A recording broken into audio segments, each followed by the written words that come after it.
on a very poor island.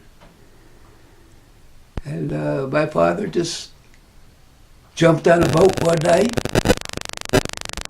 He said he walked up and down the dock and he hollered, "Who's on board? Who's on board?" And he said 3 times, nobody answered, so he jumped on board himself. He went down below, and when they docked, he was in Norfolk, Virginia. I said, Norfolk, Virginia? He didn't even know where the hell it was. I don't know how he got to Poughkeepsie, but he was a good father. Good father. He pressed me. He pressed me. He was a good guy. And he pressed you, did you say, or impressed you? Excuse me? He pressed you or impressed you? He pressed me for knowledge. Yeah. Oh, I see. Yeah. Yeah. Because I was working a playground that adjoined my parents' property on Pershing Avenue. And a guy came up one day and he said, "Are you Patrice?"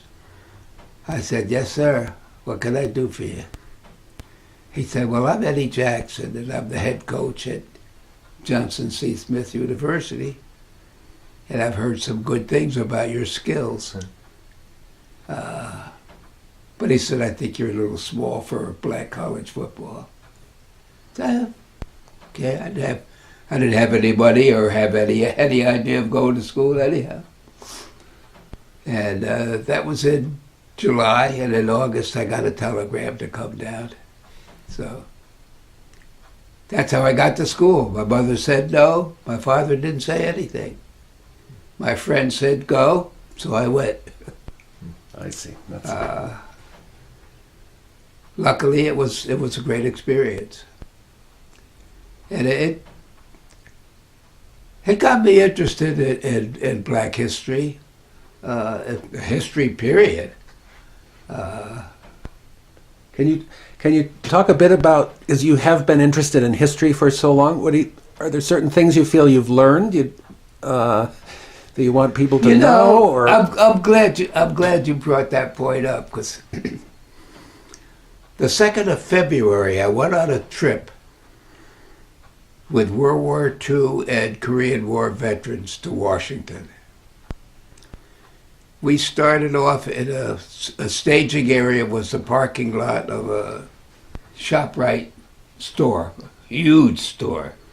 I wondered, what the hell is a store this large doing in a place like Walden? Population 300, I guess. But anyway, that was the staging area. We left the staging area in 3 buses, designated the red bus, the white bus, and the blue bus. I was on the blue bus. And every soldier, or every former soldier, had a guide. And she said, sit by the window and watch what's going to happen. She said, I think you'll be happily surprised. So I said, okay, what's going to happen? She said, just look. Well, we sat there in the 3 buses. I mean, plush buses. I never saw buses that big and so comfortable in my life. And all of a sudden, you hear the roar of engines. 100 motorcycles led us to the airport from the staging area. We got maybe a quarter of a mile down the road, and here was a fire engine with its boom erected and a huge American flag hanging from it. And then there were 3 more motorcyclists. And when we got to the airport, that sort of gave you chills to see 400 people waiting to see you off. 8 o'clock in the morning, drizzling rain, Cub Scouts that were that big. It was just an amazing start to what I thought was an amazing day. Last couple of weeks, I was talking with my doctor, and he said, he said, Walter, if you had gone to the World War II Memorial at night, you would have seen something that was amazing. it's amazing in itself, but to see it lighted and the way the lights reflect on the towers, it's a series of towers in a semicircle.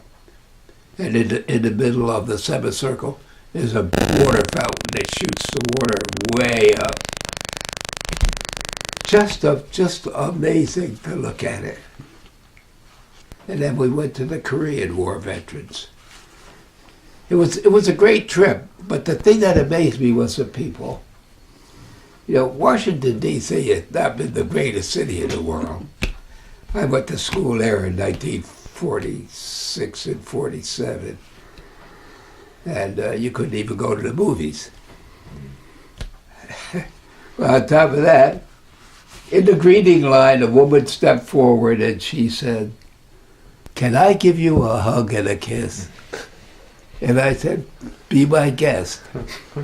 And I said to my guide, who looked to be maybe 40, I said, "You know, when I went to school here, one of us would have gotten lynched." And she didn't quite get it, so I explained it to her. And she said, well, things do change, don't they? I said, "Yes, they do." But it was a great trip, and it gave me a sort of different perspective of people. Maybe it wasn't true, but I just felt I got special treatment. And I felt like I was some kind of ambassador. I was verbally at my best, I thought. And the people thanked me for my service. And I thanked them for their service. You know, I said anyone that would get up this early in the morning on a drizzly, rainy day to come and see guys that were in a war 71 years ago, I said, you guys need a lot of praise, and I thank you for coming. And I thought I did a pretty good job. And I asked my guide, I said, "How am I doing?" He said, "You're doing fine, keep it up." Who organized the trip, Walter? I don't know, but it was sponsored by ShopRite Store. Someone sent like $400,000 to make that trip. And they've done it 10 times. Oh, I see. Very well done, very well organized. Staging area had hot coffee and all kinds of goodies. You flew out of Newburgh, was it? Or did you, what No, airport? Walden. You know where Walden is? Over in Orange County, is it? Yeah, Orange County. Oh, yes, Yeah. yes. Orange County is, with Montgomery and a lot of small towns. But it was very well done, and I appreciated the people who came out. Yeah, that's amazing. That's wonderful. It's a wonderful story. It's good for them. I mean, that's a wonderful To me, it was tribute. different. I didn't have any problem. I don't know how the other guys did, but I never had a problem talking. I have done many presentations in my better years. And I like to do it. My mother liked to do that. She could tell history very well. She talked about schools in Poughkeepsie when they were segregated. She remembered a lot of stuff. But I never heard her talk.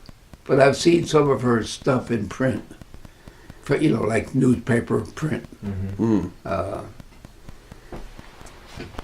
But Poughkeepsie was a good place to grow up, I thought. Now there were other guys that walked around with a chip on their shoulder, but I never did. It was from a sports standpoint, it was a very, very integrated place. I played on black teams and white teams and mixed teams, and with no trouble. I thought I had a great life here. And I enjoyed going to school in the South. Yeah, you didn't leave the campus very often, but you got to meet a lot of guys that turned out to be great guys. Mm-hmm. one of my close friends, a running back from New Rochelle, was a pilot in the Tuskegee Airmen. Lot of talented African Americans in this country. You don't get to see them, but I know they're here. And I've heard some of them talk. There was a guy they called the Black Poet Laureate, Langston Hughes. Mm-hmm. I introduced him in a program here in Poughkeepsie, and I didn't know who the hell he was. But we used to have programs on Friday nights, and the director brought some of the most important people in the country up from New York to do a presentation for a silver offering. And I guess the silver offering was enough to cover their train fare back to New York. But she knew everybody in New York. Her father was a doctor. I knew him. Indian-looking guy that graduated from Dartmouth. That was impressive to me. Holy Christ. I knew Dartmouth started out as an Indian school, but he looked very much Indian, and he was a doctor.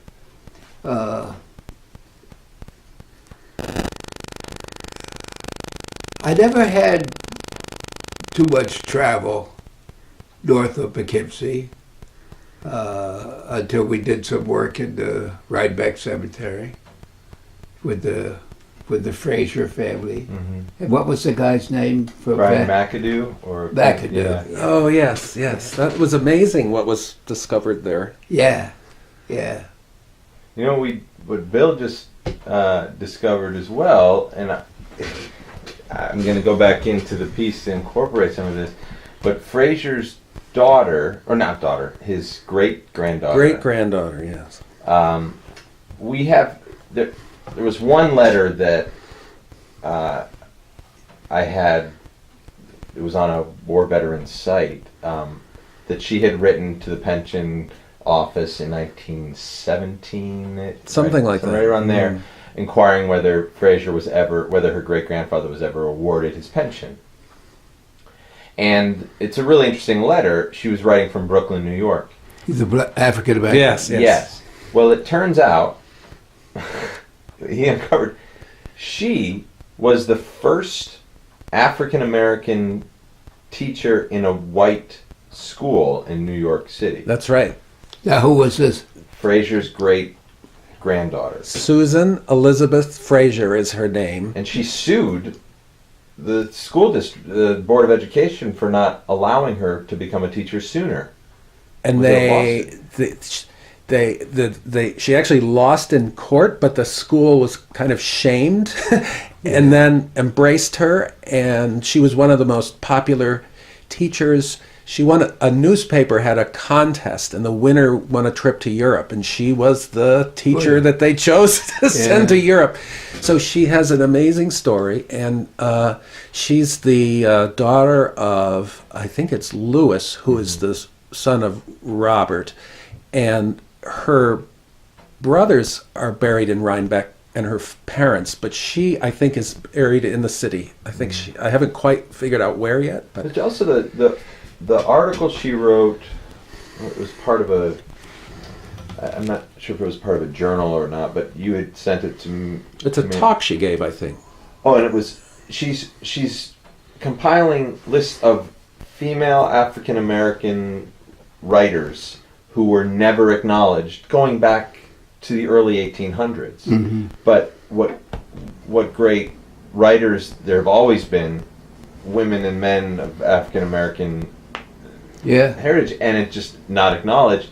And she was writing this in the early 1900s, but it just sort of was remarkable, given what we were tracing here with the history of Milan, the small little hamlet in the hills up here, and you see what came out of that community, the spirit and intellectual drive, and it's just, people don't know about it. Where did they get the knowledge from? The old people, like, I used to have a book downstairs that was signed in that fancy script, William Jackson. Oh. I don't know what the hell happened to it, unless my son took it. And it was a story of Grant and Colfax. And it started off with Grant was so criticized for his use of alcohol. Oh, right. And he said, and my findings found that he didn't drink. I said, this is going to be some story. But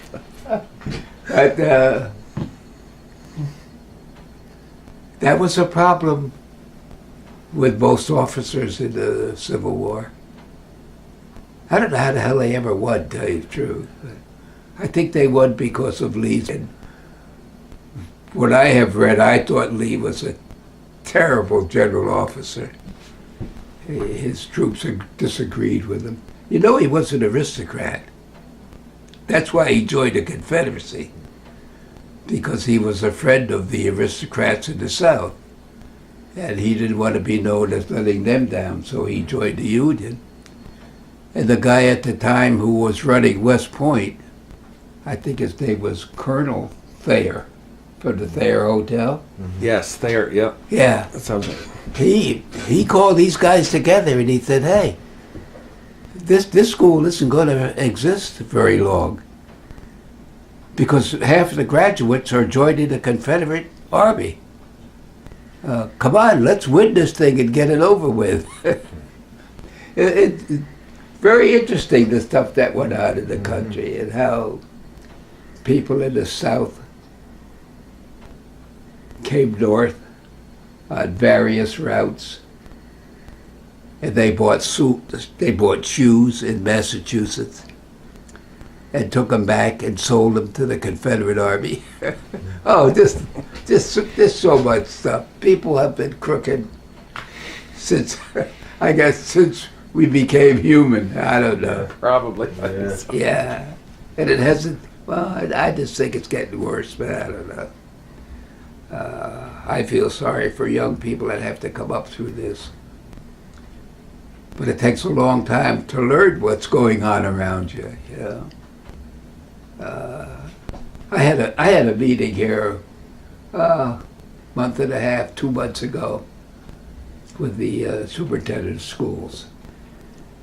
And of course, if you read any of the news lately, they were very critical of the way members of the Board of Education spent money. Did you see it? Yeah. Okay. Well, she's a very, very nice woman. I've had lunch with her. She came here and wanted some information to put on her website. And she said, well, what do you think is wrong? Well, I made a mistake. I said, I think a lot of the problem is unwed mothers. And she said, well, I was an unwed mother. I said, well, I'm speaking generally. Oops. I covered that in a hurry. But anyway, I told her, I said, I think superintendent of schools is too big a job for one person. You know, department heads give you reports, you read the reports, everything is good. And they lied. Right. Mm. I said, people lie on reports. Yeah. They tell you what they know you want to hear. And she said, well, I spend an awful lot of time in the school system. Maybe 75% of my day is out in the elementary schools. I said, yeah, and I think they stink. I spent a lot of time in elementary schools until lately. I tried to get 5th grade teachers to bring in a guy who was a Civil War expert. Mm. And they turned me down. And I said, the hell with it. So I don't go anymore. It's a tough job. And she doesn't have the most talented people on her board. I know a couple of them.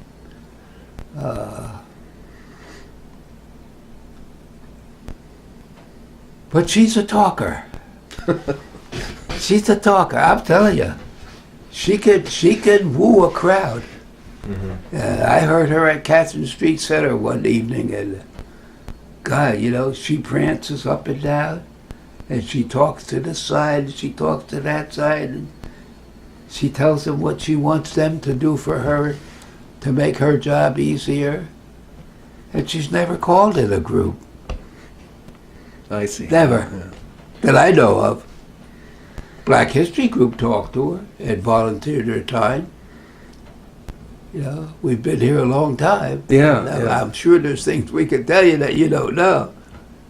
But that's kind of what, the work I'm doing in Milan is exactly that. I'm trying to tell stories that people should know, that they wouldn't otherwise know unless we kind of make an effort to. You mean the general public? Yeah, I think the general public and maybe hopefully school children or whomever.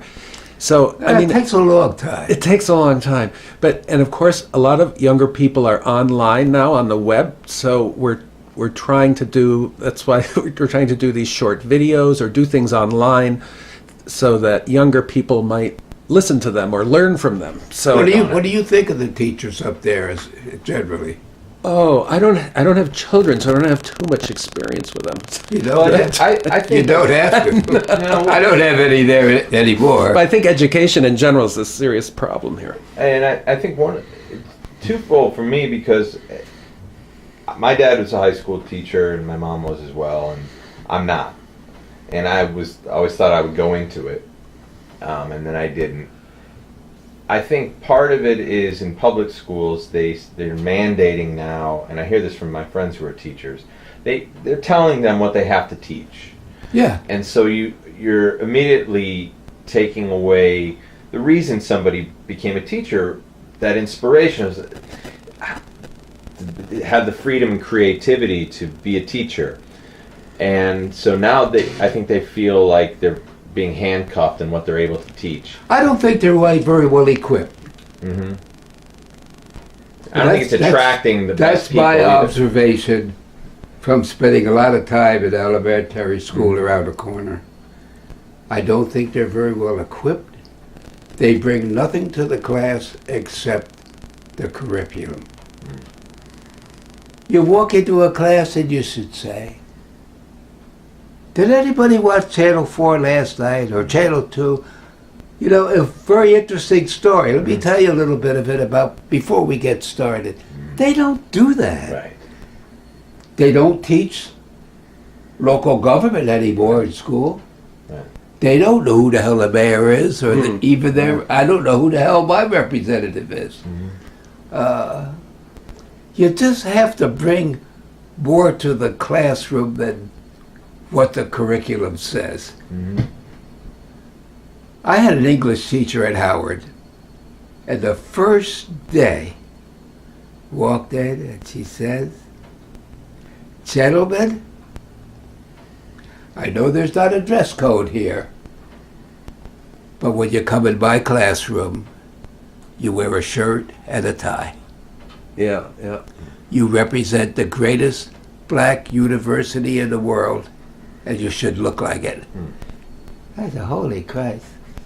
And then she said, tomorrow morning, one of you are going to tell me the front page story on the Washington Post newspaper. You don't read newspapers when you're in college. But you did in her class because you didn't know who she was going to pick on. That's what I mean by bringing something different to the classroom than just the curriculum. I was with a group of people who were running a doctor for a school board, and I got the what the hell is it? It's public information. Yeah. Cost me $20 to get everybody's level in the school and how much they made. Oh, like FOIA. Oh yeah, freedom of information. Freedom of information. Exactly. That's the baby. And it was kind of surprising. there was 360 people who were employed by the school system. 330 of them didn't live in the city. And when that school bell rang at 20 minutes to 3, they hauled ass to the suburbs. Mm-hmm. And that's the problem you have with police departments. It's not training. Well, how the hell much training can you give a cop? You could take away their guns, but 99% of the cops on the police force are suburban. Right. They've never lived with urban people before. And all of the things they learned in the suburbs about black people, they take out on them. Didn't used to be that way. I can remember when I was a teenager, 4 or 5 of us would come from Lincoln Center at the other end of the city after a basketball game, and we'd stop. 3 guys lived that way and 2 guys lived that way. We'd almost finish our conversation, and a cop would come up and say, "Boys, it's getting kind of late. Don't you think you ought to head home?" And we'd say, "Yes, sir." And we'd finish our conversation, we'd walk home. Today, those 5 kids are going to give that cop a lot of bullshit. Mm-hmm. And he don't know how to handle it. And he's scared. Mm-hmm. They kill kids because they're scared of them. And I think that's kind of pathetic. So it's not the training so much. I went through maybe 2 months of sitting in on community policing. This guy I think he was from Connecticut, was trying to sell that to Poughkeepsie. You know, cops stationed in the neighborhood with a little shed to keep him out of the weather and a bicycle he could ride. And there was an African-American detective was telling me a story about city judge. And I wanted to hear the story. He had arrested the city judge for hustling prostitutes, and how the head of the Common Council called him and said, "Don't arrest him. Don't arrest him." Yeah, he's the city judge. You know, how are you going to keep control of a city when you have that kind of interference? You know? And you do have it. I know you have. I know these guys. I've been in 2 men's clubs where I was the only black guy, and I hear a lot of conversations. And if I disagree with it, I disagree with it. But we don't do enough of that. Like the guy that went with me on this tour to Washington, he and I went to what they call a meet and greet meeting over in Walden, where I met my guide and a lot of other people. And I think there were 2 other African Americans there. But it's very interesting just to sit back and listen. I thought these people were so integrated. I had to just think, this can't be a dream. Mm-hmm. But I got a different take on people in general. That they were better than I thought. And I liked the way I was treated, except for one guy. But were all the veterans on that trip? All veterans on that trip, and we ended the trip with they called it a banquet at the Holiday Inn in Washington. And all World War II and Korean War veterans, or were they from different wars as well? Like no, Vietnam? just the 2. Just the 2 wars? Just the 2. And we pulled up to the hotel, and the leader of the group says, "Okay, we're going to go in and have our banquet, and we're going to get back out and catch our plane and head back to Newburgh. I heard one guy said, well, I guess Walt Patrice will be happy. He's now going to get his rice and beans. And I said, holy shit. And I said to my host, I said, do you understand that? She said, yeah. I get it. So I said, you know, there's one in every crowd. I went on my way. But somebody else who heard it, that would have been the end of the trip. You know? Yeah. There's guys that just can't, Yeah. they just can't deal with it. But, you know, the men's club I was in here in Poughkeepsie, we met every Wednesday in the month at a fancy place across town called what the hell do they call it? Well, anyway, it's a fancy permanent living residence for a lot of people who have money. And we were talking one day, and one guy said, we were talking about the military, and one guy said, well, you know, if we thought the food was pretty good, it must have been pretty nice for you being an officer. And one guy looked at me and he said, you were an officer? Like it was unbelievable. Because I think I'm the only one they ever saw in Poughkeepsie. And I've had people just stop. I went downtown when I came for my uncle's wedding, funeral. I went downtown and bought some extra bars. And I'm walking back up Main Street and two young men came along and they passed me. And it was like, and one said to the other, did you see that? The guy said, yeah, so what? He said, shit, I didn't know they had black officers in the military. Right. It was funny. Got a lot of that. The military was tough on black people. I don't know who selected the training sites in Alabama, Georgia, Mississippi. The worst place in the world, you know, to be pushed off the sidewalk by kids and called all kind of names. He came back from Europe, went to Louisiana, and the major said, Patrice, would you go down and do an audit of the PX?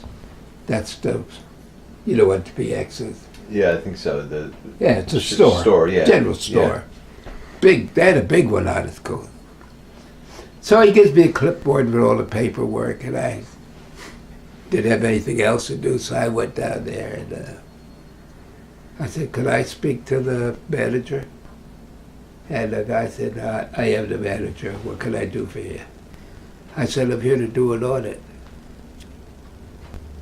He said, well, you go back and tell that major he knows what he can do with this paperwork, but you're not doing any audit here. I said, thank you very much. Now, he's a civilian. I just came back from Europe. Yeah. And he's refusing to have me do an audit. Because I didn't know what the hell I was doing anyhow, but Wow. it was tough. Louisiana was, I don't know, that was the living end for me. You don't know how difficult it is until you go through it. You know, you can say, yeah, I can understand. But you don't understand until a 10-year-old spits on you. Yeah. And I wonder. I do a lot of thinking about what I saw in the military. And I think the thing that bothers me the most was by myself in a Jeep driving from Belgium, from Holland back to Belgium. I had completed a tour of duty there, guarding the Albert Canal, which led into one of the big cities in Belgium. And I don't know how the hell I got lost, But I ended up in a military cemetery. And they were busy. The grave registration guys were busy. And I stood there. Now, I'm 22 years old. And I stood there and I just looked at the crosses. Like the old poem said, crosses row on row. Almost to the vanishing point. And like Andy Rooney on 60 Minutes said, for what? For what? Why did we lose so many in Iraq? Nothing's changed. Matter of fact, it's worse than it was. And I just think the leadership in Iraq was so bad. They didn't send military men, they sent politicians. And you're never going to win a religious war. And that's what they have. You're never going to win it. You can pour money, you can pour bodies. You got to pour an awful lot of bodies in the Middle East because it's so big and so many people. Can't do it. So, I'm glad I'm past that stage. Now, am I talking too much? No, No, it's amazing. It's great seeing you. But you're very optimistic, it seems, though. Huh? I mean, still. I'm not optimistic about the way the country's going. I see. But you're a positive thinker, or how would you put it? But I listen to, not a whole lot. Every now and then I'll hit politicians talking and I'll listen. And I'll say, they can't do that unless they go through Congress. What the hell are they telling the people they're going to do for them? They don't know if they can do it. They probably can't. Very few people, well, I can't say that specifically, but there are a lot of people that don't understand the bullshit that Obama went through with Congress. They just don't get it. They hated his guts. And the guy hung in there. And I kept saying, Christ, stand up and fight these guys. You're smarter than they are. But I think he maybe handled it the right way. To ease on out of there, have his special site set up somewhere in Chicago and forget it. And I think Hillary... He'll be able to do a lot more in certain ways. Excuse me? After his... Absolutely. And with him and his wife together. His wife, yes. Oh my goodness. Just took his daughter to Harvard. Yeah. I mean, Oh, God. It's a tough world. Polls. I listened to him talk about polls this morning. And I sat back and crossed my arms.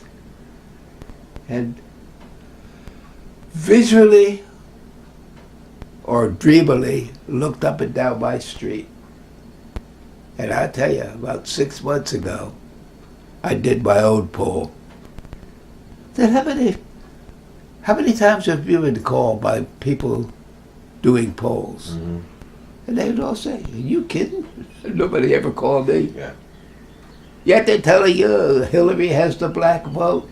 How the hell do they know? Yeah. They never ask anybody. Mm-hmm. I don't know. So I'm not 100% critical, but I'm not optimistic. I see. Yeah. But I've met a lot of positive people lately.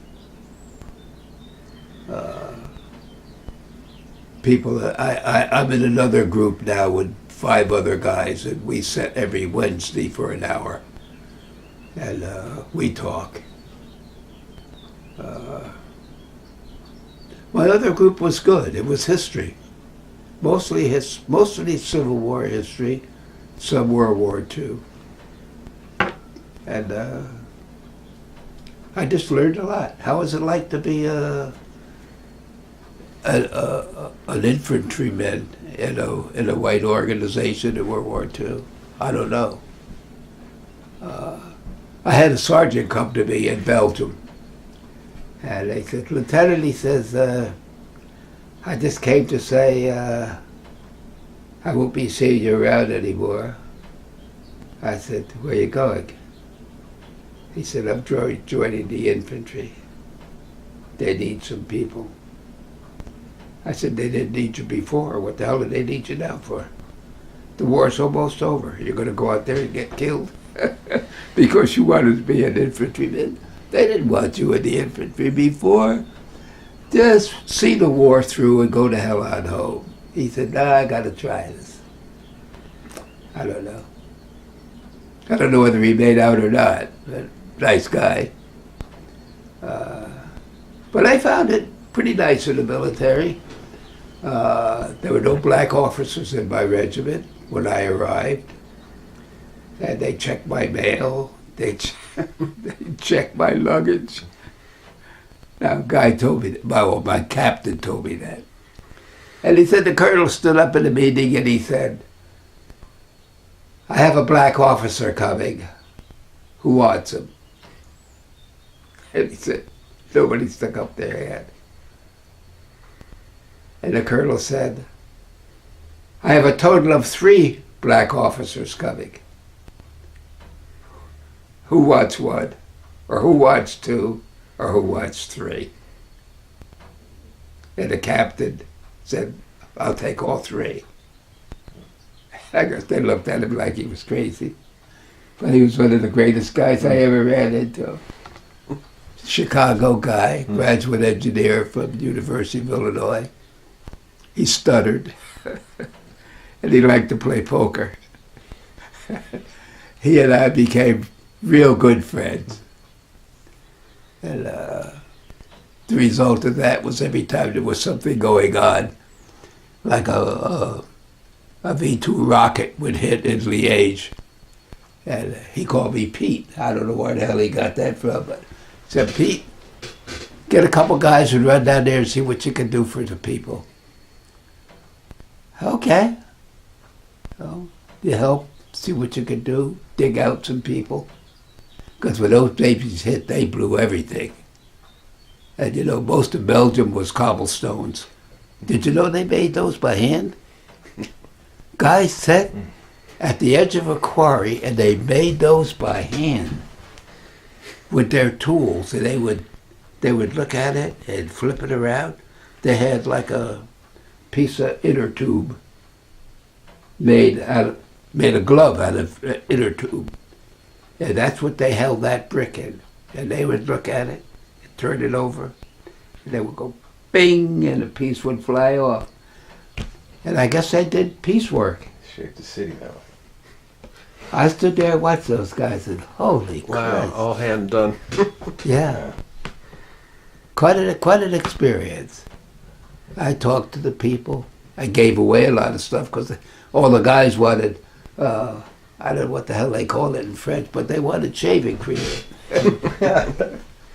So I gave them shaving cream, I gave them soap, I gave them everything. But the people in Belgium were very nice. I liked them better than anyone in Europe. They were music lovers, they liked to talk. Giant super, they were way ahead of the United States.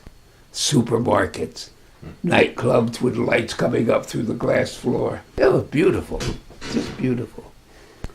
I enjoyed it.